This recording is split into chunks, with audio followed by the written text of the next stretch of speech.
윤석열 대통령 취임 후 첫 국가기념일이죠. 5.18 민주화운동 42주년입니다. 윤 대통령은 자유민주주의를 피로 지켜낸 5월 정신이야말로 국민통합의 주춧돌이라고 강조했습니다. 보수 대통령으로서 처음 선보인 행보들도 있었는데요. 관련 소식을 신혜원 체커가 정리했습니다. 네, 가정회의 시작을 알리는 코너 뉴스픽5 신체커가 돌아왔습니다. 자, 오늘 준비한 소식은요. 5월을 드립니다. 그리고 용산회담, 방역보다 핵, 13일간의 열전과 전쟁과 영화로 꼽았습니다. 네, 제가 잠시 자리를 비운 사이 5월도 절반을 훌쩍 넘겼습니다. 오늘이 5월 18일, 5.18 광주 민주화운동 42주년을 맞는 날입니다. 윤석열 대통령 취임 후 첫 국가 기념일이기도 합니다. 윤 대통령 광주로 향했습니다. 오늘 민주화의 성지 광주에서 여러분을 뵙습니다. 우리는 42년 전 자유민주주의와 인권의 가치를 피로써 지켜낸 5월의 한거를 기억하고 있습니다. 네, 5.18 기념사를 관통하는 키워드는 5월 정신과 통합이었습니다. 5월 정신은 자유민주주의 헌법 정신 그 자체이며 국민통합의 주춧돌이라고 했죠. 이 기념사를 7차례에 걸쳐 손질하며 직접 추가하고 강조한 대목입니다. 자유민주주의와 인권의 가치는 우리 국민을 하나로 묶는 통합의 철학입니다. 그러므로 자유민주주의를 피로써 지켜낸 5월의 정신은 바로 국민통합의 주춧돌입니다. 네, 원고에는 없던 애드립도 덧붙였습니다. 사전에 배포된 원고는 5월 정신이 국민을 단결하게 하고 지켜줄 것이라고 확신합니다. 이런 문장으로 끝을 맺는데요. 실제 연설에서는 다음에 이 문장이 추가됐습니다. 위기와 도전에서 우리를 지켜줄 것이라고 저는 확신합니다. 그런 의미에서 자유와 정의 그리고 진실을 사랑하는 우리 대한민국 국민 모두는 광주 시민입니다. 감사합니다. 자, 모든 국민이 광주 시민이라는 말, 5.18을 특정 지역과 정치 세력의 전유물이 아닌 국민 통합의 출발점으로 삼아야 한다는 대통령의 철학이 담긴 발언으로 풀이됩니다. 자, 오늘 기념식에선 과거엔 보지 못한 첫 장면이 몇 차례 연출됐습니다. 첫 번째는 바로 이 특별 열차인데요. 보통 전용 헬기를 타고 이동하던 전례와 달리 KTX 특별 열차에 올라탔습니다. 대통령 전용 칸인 1호차, 그 뒤로는 참모진과 장관들이 탄 2호차, 또 국민의힘 지도부와 의원 100여 명이 탄 3호, 6호차까지 또 열차 절반이 정부 여당 인사를 싣고 광주로 달린 셈입니다. 대통령님이랑 의원님들 같이 KTX 타고 오셨는데 오늘 그 분위기 어떠셨나요?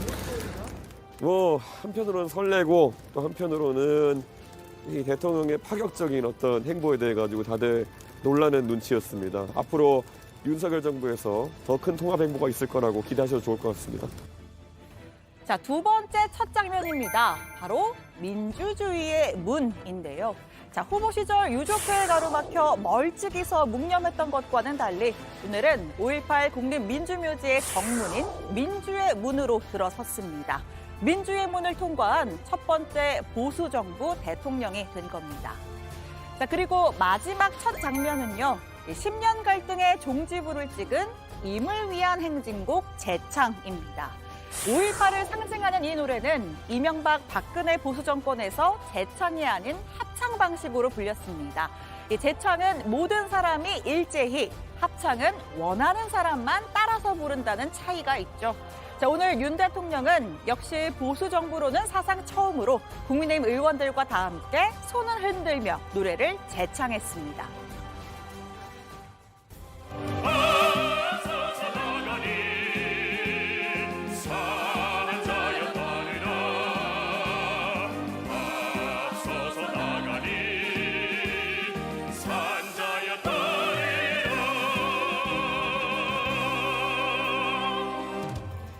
정치권으로 초점을 옮겨보죠. 국민의힘은 기념식 전원 참석에 이어서 광주에서 선거 대책회의를 열었습니다. 2주 앞으로 다가온 6일 지방선거 지원 차원인데요. 광주와 5.18은 민주당의 전유물이 아니란 점을 재차 강조했습니다. 5.18의 본질이 뭡니까? 자유민주주의입니다. 특정 정당의 저는 전유물이 아니다. 이렇게 견제와 균형이 이루어지지 않다 보니까 여기서 부패와 비리가 싹 트는 것이다. 이렇게 생각했습니다. 그 흔한 복합 쇼핑몰 하나 들어오지 못하고 있는 것이 현실입니다. 민주당에서도 윤호중, 박지원 비대위원장 등 100여 명이 광주로 향했습니다. 윤 대통령과 국민의힘의 참석을 환영한다면서도 일종의 견제 심리가 감지되는데요. 자칫 핵심 지지층인 호남 민심이 일부 흔들릴 수도 있다는 우려로 읽힙니다. 원래 국민의힘이 광주 학살 세력 후예지 않습니까? 민정당, 군사정권의 후예들인데 결국은 또 나중에 어떻게 될지 모르지만 잘해주시길 바랍니다. 그러자 국민의힘 이준석 대표는 정당의 계보를 이해하지 못한 막말이라고 맞받았습니다. 우리는 김영삼 대통령이 물꼬를 트신 대로 5.18을 기념한다면서 이재명 후보의 국민 갈라치기가 얼마나 파행적인가라고 꼬집었습니다. 대선 때부터 그랬던 것처럼 지역의 일자리와 그리고 산업의 문제 그리고 발전의 문제를 놓고 당당히 민주당과 경쟁하고 싶고 민주당도 저희를 호남 지역에서 경쟁자로 인식해야 될 거다. 자, 두 번째 픽으로 가볼까요? 용산 회담입니다. 자, 미국의 바이든 대통령이 모레 20일부터 2박 3일 일정으로 한국을 찾습니다. 22일에 일본으로 떠나기 전까지 매일 윤석열 대통령을 만난다고 하는데요. 김태효 국가안보실 제1차장이 조금 전 한미 정상회담 세부 일정을 공개했습니다.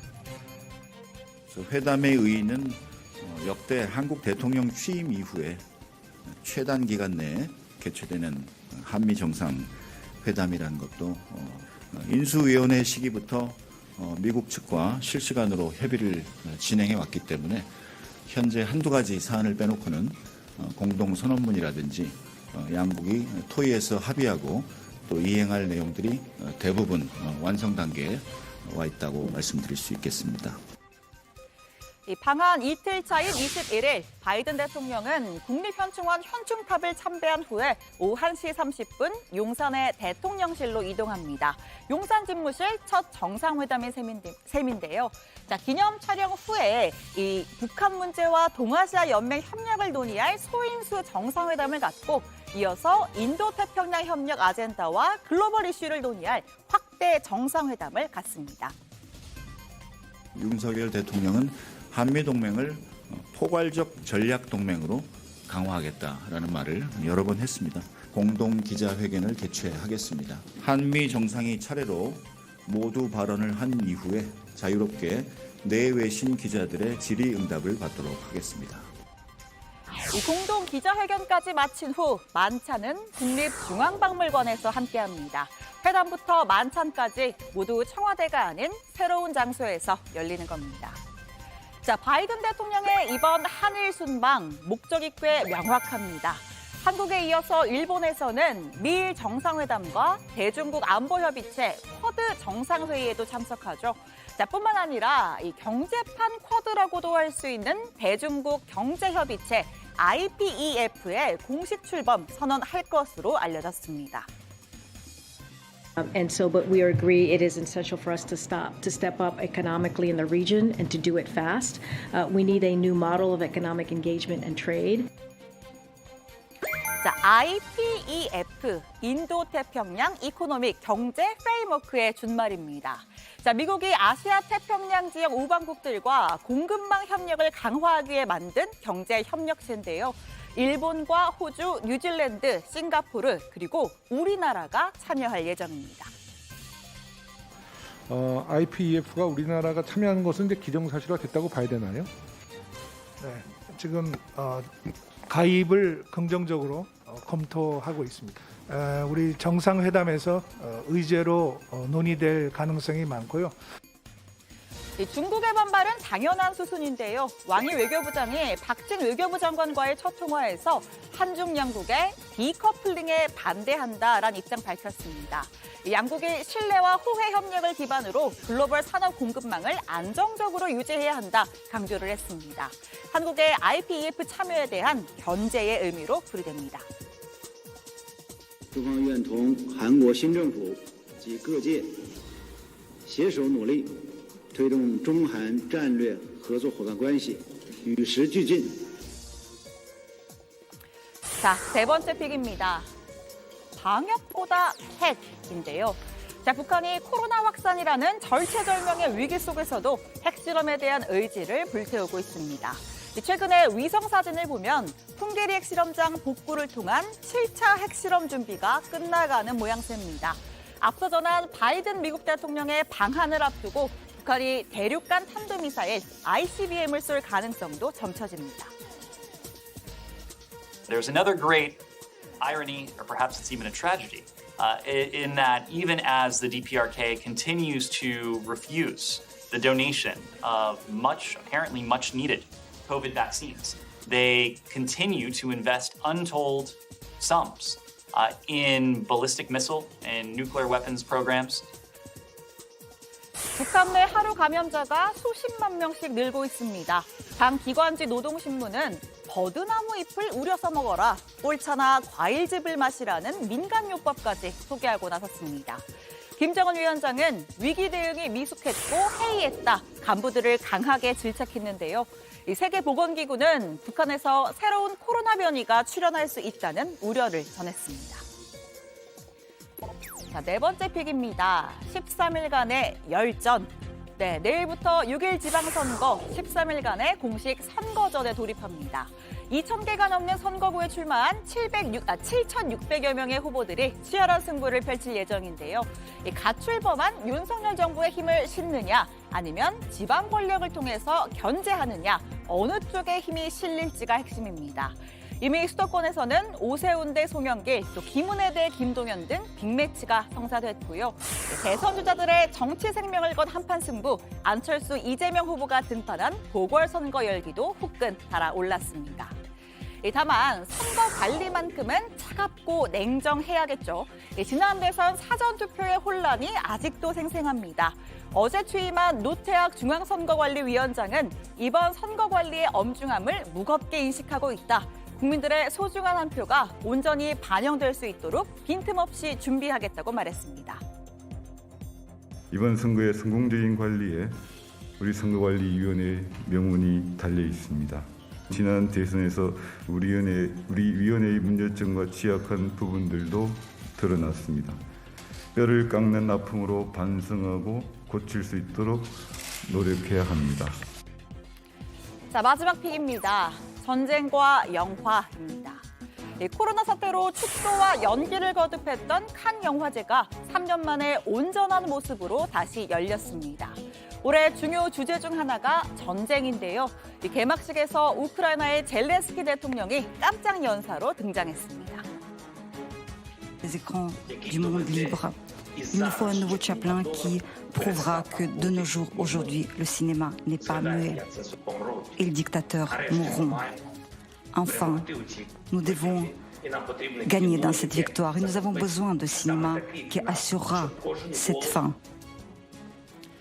찰리 채플린의 대표작 위대한 독재자의 대사를 인용하면서 영화계의 지원을 호소했습니다.